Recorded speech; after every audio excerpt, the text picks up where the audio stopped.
Before the great flood erased the world, something walked the earth that was neither fully human nor fully divine, and nearly every ancient civilization left a record of it. They were called the Nephilim. And the closer you look at the ancient texts, the stranger the story becomes. The word Nephilim appears only twice in the Hebrew Bible, first in Genesis chapter 6 and again in Numbers. The Genesis passage is striking in its brevity. The Nephilim were on the earth in those days, and also afterward, when the sons of God came in to the daughters of humans, and they bore children to them. These were the mighty men who were of old, the men of renown. 6 verses. That's all the Torah gives us.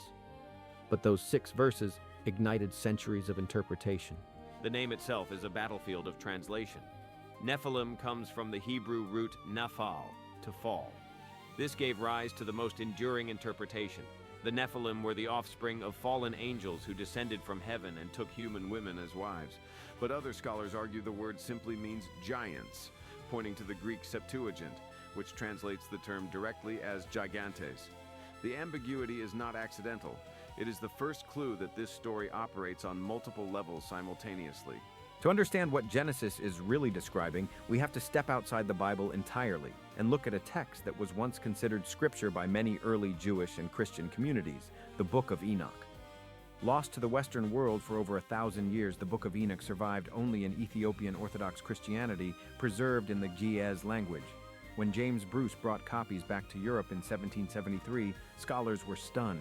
Here was an entire mythology that Genesis had compressed into a paragraph. The Book of Enoch tells the story of the Watchers, a group of 200 angels who looked down from heaven, saw the beauty of human women, and made a pact. Led by an angel named Shemyaza, they descended to Mount Hermon and swore an oath together. The text is explicit. They were not corrupted after the fall. This was a deliberate, premeditated rebellion. The Watchers chose desire over duty, and in doing so, they set in motion a catastrophe that would eventually consume the world. The children born from these unions, the Nephilims, were described as giants of terrifying proportion. The Book of Enoch gives their height as 300 cubits, which by some calculations would place them at over 400 feet tall. Clearly a number meant to convey mythological enormity rather than literal measurement. But the Dead Sea Scrolls, discovered in 1947, include fragments of the Book of Giants that describe these beings more soberly. Enormous, yes, but also violent, chaotic, and deeply disturbed by prophetic dreams of impending doom. What is remarkable about the Dead Sea Scrolls fragments is that they describe the Nephilim not as triumphant demigods, but as doomed creatures caught between two worlds. They could not return to heaven. They did not belong among humans, and the earth itself was beginning to reject them. The text describes the Nephilim consuming all the food supply of the known world, then turning to eat livestock, and finally to devouring humans themselves. It is a portrait of unchecked appetite, destroying everything it touches, a metaphor that ancient audiences would have recognized immediately. Now here is where the story becomes genuinely fascinating, because the Nephilim narrative does not exist in isolation. Across Mesopotamia, the Sumerians described the Anunnaki, divine beings who descended from the heavens and mingled with humanity. The Babylonian Atrahasis epic, which predates Genesis by at least 1,000 years, describes the gods interbreeding with humans and producing a race that disturbed the cosmos so profoundly that the Great Flood was sent specifically to erase them. The parallels are not coincidental. They suggest a shared cultural memory reaching back to the earliest layers of human civilization. The Greek tradition adds yet another layer. The Titans, the giants, the children of gods and mortals, Hercules, Achilles, Perseus. These are all variations on the same archetype, beings of extraordinary power born from divine and human union, whose very existence disrupts the natural order. Even in Hindu scripture, the Asuras represent divine beings who fell from grace through pride and desire. Joseph Campbell called this the monomyth. But there is a more unsettling possibility, that all of these cultures were independently describing something they genuinely believed had happened. So what does mainstream scholarship make of all this? Most historians and biblical scholars today read the Nephilim as a theological narrative, a story designed to explain the origin of evil in the world, the necessity of the flood, and the danger of transgressing divine boundaries.